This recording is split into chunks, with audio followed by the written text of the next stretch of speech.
सुदामा किती गरीब होता, भगवान कृष्ण किती महान होते, का बरं मदत करू शकत नव्हते का?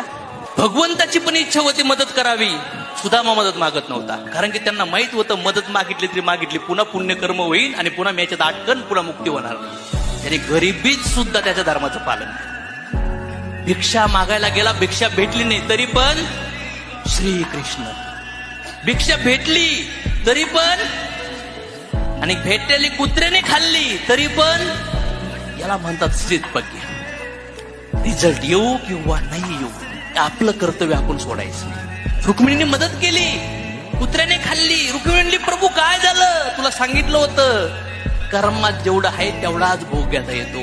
मधमाशी किती मध गोळा करती, तिला वाटतं एक दिवस खाईन एक दिवस खाईन, आणि कुठला तरी एक व्यक्ती येतो आणि तो सगळा मध घेऊन जातो. जातो का नाही जातो. लिव एव्हरी डे, रोज जीने की कोशिश करो.